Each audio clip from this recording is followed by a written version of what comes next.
بسم الله الرحمن الرحیم.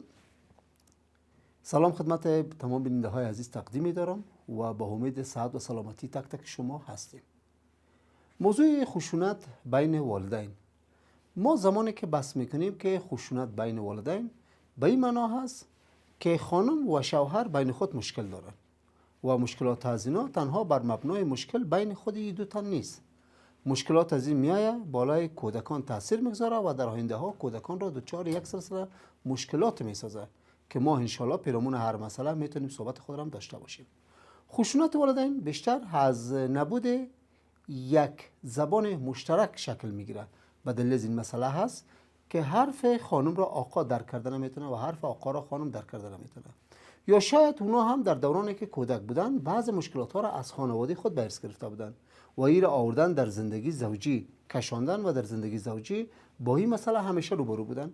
حالا اینجا هاست که به جای سپری کردن اوقات بسیار خوب، خوش، آرام، بحث به ماجرا، دغدغه و جنجال ها میکشونن و سرانجام فضایی که یک خانواده نیاز داره که باید یک فضای امن را تجربه کنه تا همه اعضای خانواده در چنین فضا عشق بورزن، اعتماد به وجود برن و همدیگر پذیری را داشته باشن. ولی متاسفانه میای این خشونت این مورد را با بسیار سادگی از این خانواده میچینه، برطرف میکنه یا حذف میکنه و جای هزیره به یک سلسله نقصا میگذاره که نقصا در آینده میتونه آسیب های خرد و حتی آسیب های بسیار بزرگ را برای اولادان به وجود بیاره.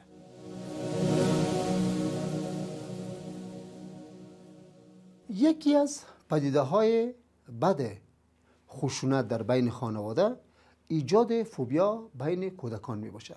حالا میتونه این فوبیا هم برای دختران مورد بحث باشه و هم برای پسران مورد بحث باشه. فوبیا، ما زمانی که از فوبیا حرف میزنیم ما با ترس آشنایی داریم. فوبیا هم همون ترس پنهان هست که ترس پنهان میایه در ضمیر ناخودآگاه کودک جاگزین میشه و سرانجام در همر برنامه‌های زندگی برای کودک ما آسیب میرسونه. فوبی ها معمولا عبارت از همون ترس های پنهان هست که همیشه کودک ما در برنامه‌های زندگی یک حس بی اهمیتی برای خود می داشته باشه. اگر ما قرار است که کودکانمان را بازار ببریم نگران هست، میترسه. اگر دختر و پسر ما میخوای برن مکتب نگرانی دارن، یک احساس ترس دارن. اگر پدر یا مادر میخوای با دختر و پسر خود صحبت داشته باشه، دختر و پسر یک نگرانی، یک ترس داره. اگر سوال در مورد مسئله داشته باشن که آیا این ترس از کجا شد، چرا به یک بارگی این دختر و پسر همیشه ترجیح میتن گوشه ها را انتخاب کنن، حرف خود را نگوین، چشم به چشم نشن، در مجلس در خانواده به صورت مکمل شرکت نکنن، نشست نداشته باشن، علت همه این موارد برمیگرده به همون فوبیا. حالا فرق نمیکنه که این فوبی ها در کدام عرصه هست. آیا اینا نسبت به تاریکی فوبی ها داره؟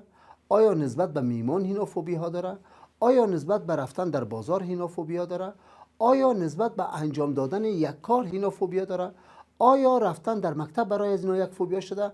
اما این موارد از اون خشونت بین خانم و شوهر سرچشمه گرفت و زمینه را برای فرزند مساعد کرد تا فرزند به بسیار سادگی فوبیا را در خود بگیره و این فوبیا را در همر برنامه‌های زندگی در هر بخش از خود نشان بده که بالاخره با سرانجام با داشتن فوبیا امید هدفی که نسبت به یک کودک داریم دیگه به دست نمیاد.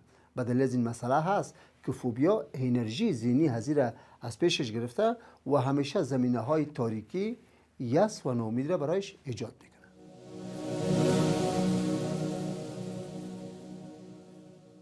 مورد دیگری که در خشونت بین خانم و شوهر برای فرزندان مشکل ایجاد میکنه یک سلسله آسیب هاست. امروز معمولا ما اگر یک انسان سالم و یا یک کودک سالم را تعریف کنیم، این کودک سالم بر علاوه از اینکه از لحاظ جسمانی در همان هست، رشد عضلات، رشد مایچه ها و رشد اندام های بدنش خیلی با تناسب مناسب هست. این باید یک سلسله رشد برنامه های یا کرکترهای روحی و روانی را در خود داشته باشه تا ما در اونجاها به صراحت کامل بگوییم که این کودک آسیب ها را تجربه نکرده. اینجاها زمانی که آسیب ها در کانون خانواده برای کودکان وانمود میشه و کودکان این آسیب ها را تجربه میکنن، اولا در قسمت برنامه های یادگیری شدید اینا دچار مشکل هست. ذهن انسان ها نیاز به این مسئله داره که همیشه متمرکز به یک پدیده باشه. اما هرگاهی که یک دغدغه ذهنی در ذهن یک فرد باشه، تمرکز فرد را برهم میزنه. زمانی تمرکز فرد را برهم زد، فرد از مطالب یادگیری نسبتاً به دور میشه و نمیتونه مطالب یادگیری به صورت مکمل هم داشته باشه. آسیب دیگری که برای دختر و برای پسر در کانون خانواده ایجاد میکنه، اینجا برنامه‌های یا ایجاد کرکترهای روابط اجتماعی هست. متاسفانه این آسیب ها آنقدر زمینه سازی برای این دختر و پسر ما کرده که روابط اجتماعی برای از اینا یک دغدغه بسیار بزرگ جلوه کرده و اینا در امر قایم کردن روابط اجتماعی شدید دچار مشکل هستند و اینا دوستیابی خوبی را اینجا پیدا کردن نمیتونن و نمیتونن برنامه‌های دوستی رو یکی پسر هم خوبتر هم منظم انجام بدن. موضوع دیگری که معمولا در آسیب ها میتونه برای فرزند ما چی دختر و چی پسر بیشتر به وجود بره، نظم اجتماعی بیشتر مورد بحث است. این نظم اجتماعی عبارت از اون مسئله است که نسبت به برنامه‌های کارهای خود، نسبت به انجام تقسیم اوقاتی که داره و نسبت به یک سلسله مواردی که در محیط انتظارش میکشه یک سلسله نظم‌های اجتماعی رو تجربه کرده میتونه. این همه موارد از اون خشونت بین خانم و شوهر سرچشمه میگیره و میتونه فرزند ما چی دختر و چی پسر باشه این موارد رو تجربه کنه.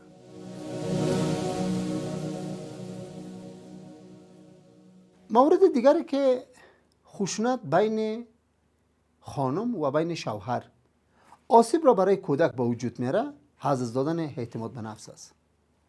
ما کودک را میتونیم با اعتماد به نفس بشناسیم و میتونیم کودک را با اعتماد به نفس در همراه برنامه‌های رشد سوق بدیم. اعتماد به نفس بر مبنای هزی هست که کودک ما در برابر هر پدیده این باور در خود داشته باشه: من میدانم که این چیست و من میتوانم که را انجام بدم. این کار چی است؟ هرگاهی که اگر کودک در برابر یک پدیده قرار گرفت و همیشه در ذهنش این مسئله بود که من نمیدانم این چیست و نمیتونم این کار انجام بدم، اینجا نبوده اعتماد به نفس به صورت بسیار ساده مورد بحث قرار گرفته میتونه. حالا اگر کودک ما از سلب اعتماد به نفس برخوردار شد، به معنای از اینکه اعتماد به نفس رو در خود نداشت، به بسیار سادگی در همراه برنامه‌های آموزش و پرورش عاجز باقی میمونه. چرا؟ اعتماد به نفس همان جرأتی که برای یک کودک است از دست کودک گرفته میشه. کودک توانایی این مسئله رو دیگر نداره پیش روی تخته حاضر شود، حرف برای استاد خود داشته باشه، حرف برای صنفهان خود داشته باشه، حق و حقوق خود به صورت کلی دفاع کنه، حریم‌های خصوصی را به صورت مکمل حفظ کنه. اینجا هاست که نبود اعتماد به نفس برای دختر و برای پسر دردسرساز بزرگی است که جبران کردن از این در آینده ها دشوارتر خواهد بود. ولی علت مسئله از اون خشونت بین پدر و مادر سرچشمه گرفته تا اعتماد به نفس کودک ما را سلب کنه.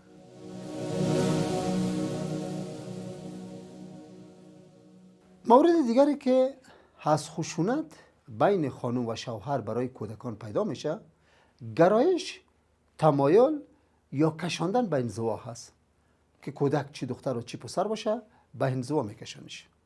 ما بیشتر اوقات همیشه سوال در ذهن ما پیدا شده: اگر کودک ما در انزوا قرار میگیره افسرده است، اگر کودک ما در انزوا قرار میگیره بیمیل است، یا اگر کودک ما در انزوا قرار میگیره مشکلات جسمانی یا مشکلات روانی مورد بحث بوده میتونه. یکی از دلایلی که ما را معمولا در قسمت موضوع آگاهی میده اون خشونت پدر و مادر در کانون خانواده زمینه را برای انزوای کودک مساعد ساخت. حالا اگر دختر و پسر ما در انزوا به سر میبره، خب قطعا اینجاها ضررهای زیاد را متقبل بشن. از قبیل چی موارد؟ انسان خیلی چیزها را در اجتماع در محیط یاد میگیره، ولی اگر انسان ترجیح داد که همیشه در انزوا باشه از محیط چیز را یاد گرفته نمیتونه. سرانجام چیزهایی که در محیط است باقی خواهد ماند و در حالی که بیشترین آموزش ها از همتایان ما هست، ولی انزوا این موضوع را میتونه با مشکلات بیشتر مواجه بسازه. موضوع دوم، کودک ما نیاز داره که همه داشته های خود را تخلیه کنه تا بیا صادقانه برای پدر و مادر خود بازگو کنه، چی دختر و چی پسر. اما هرگاهی که اینا انزوا را ترجیح میدن دیگه تمایل به این مسئله ندارن، بیشتر اوقات در تلاش از این هستن که در امون انزوا باقی بمانن و در انزوا کار خود را هم انجام بدن.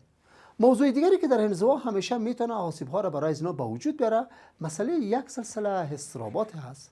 انسان هایی که همیشه در انزوا رفت اضطرابات زیاد را تجربه کرد، چرا همیشه نگرانی های دالش بود نسبت به هر مسئله. همون مواردی که در آینده ها میتونه در سررایزی قرار بگیره همیشه سر تا پا و به صورت مکمل هم نگرانی در خود داشت. و موضوع دیگه، کودک همیشه تمایل و نیاز بر این مسئله داره تا بتونه ایده های ذهن خود را در قالب برنامه های تفریحی، در قالب برنامه های اجتماعی، در قالب برنامه های سرگرمی رشد بده.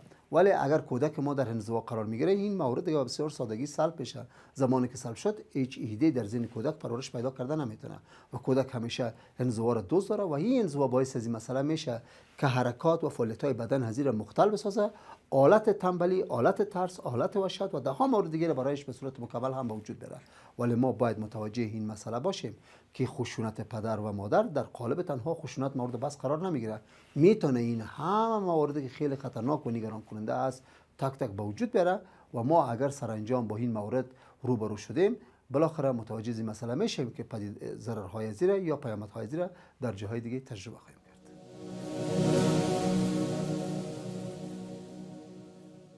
درک روانشناختی و نیازهای کودک. امروز میگیم اگر در برابر کودکان ما از توانایی برخوردار باشیم باید سایکولوژی یا علم روانشناسی را بدانیم.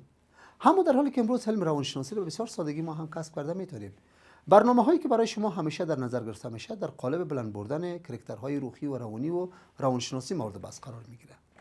ما زمانی که از لحاظ کاراکترهای روانشناختی درک کردیم که نیازهای کودک به صورت مکمل چی هست، ما اینجاها برای کودک کارهای زیاد را انجام دادیم. چرا؟ کودک ما چی دختر و چی پسر در گام نخست فکر نباید کرد که تنها نیازهای فیزیولوژیکی مورد بحث است. ما برای کودک آب آماده کردیم، غذا آماده کردیم، لباس آماده کردیم، خانه آماده کردیم. کودک در پلوی هذه نیازهای حس امنیت داره که باید همیشه احساس امنیت کنه. احساس امنیتش بر مبنای هذه باشه که از طرف مادر، از طرف پدر توهین نشه، تحقیر نشه، مورد قبول قرار بگیره و همیشه مورد تایید قرار بگیره. ما زمانی که اگر برای کودک خود نیازهای امنیتش را به وجود آوردیم، حالا کودک چی دختر و چی پسر به بسیار سادگی تمایل به عشق ورزیدن داره با والدین خود و زمانی که اگر با والدین خود عشق ورزید، محبت والدین خود را دید، هیچ محرومیت عاطفی عاید حال کودک ما نمیشه و کودک ما هیچگاه دیگه تمایل به گروه همسال یا بیشتر اوقات احساس وابستگی به گروه همسال نشان نمیده و در سطح آخر موضوع خودشکوفایی هست که این سه نیازمندی ما به وجود آوردیم، نیازمندی سطح خودشکوفایی به وجود بیاد و کودک ما حالا خودکفا شده، معرفتش رشد کرده و میتونه هر مسئله را با در نظر داشت زمان همیشه تفسیر کنه و مورد بحث قرار بده.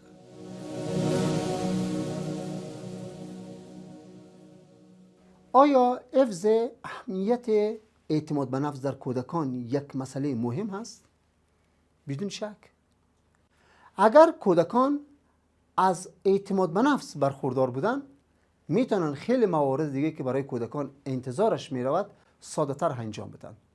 اعتماد به نفس تنها در قالب یک نیروی کاذب نیست که کودک یک اعتماد به نفس یا نیروی کاذب را در خود داره و نسبت به تمام مسائل زندگی دیگه ترس نداره. اعتماد به نفس بر مبنای هذی است که کودک در انجام کار دودلن نیست. کودک در انجام کار این توانایی را برای خود داره که اگر کارم از پیش من اشتباه شد اشکالات را در قبال نداره و میتونه من از اشتباهات خود عبرت ها و تجربه های دیگری هم در برنامه‌های زندگی بگیرم. اعتماد به نفس برای کودکان این توانایی را میده که کودکان همیشه حضور فعال در صحنه داشته باشند. حضور فعال در امر آموزش و پرورش، حضور فعال در امر کارکردهای خانواده، حضور فعال همیشه در امر گروه امثال و حضور فعال همیشه در بین فعالیت‌های اجتماعی. اگر عزت نفس و یا اعتماد به نفس در کودک مورد بحث قرار نمیگیره و این مسئله نمیباشه، کودکان به بسیار سادگی این موارد را دیگه پشت سر میگذارن و این موارد را انجام دادن نمیتونن. اینجا هست که پیامدهایش تجربه خواهد شد.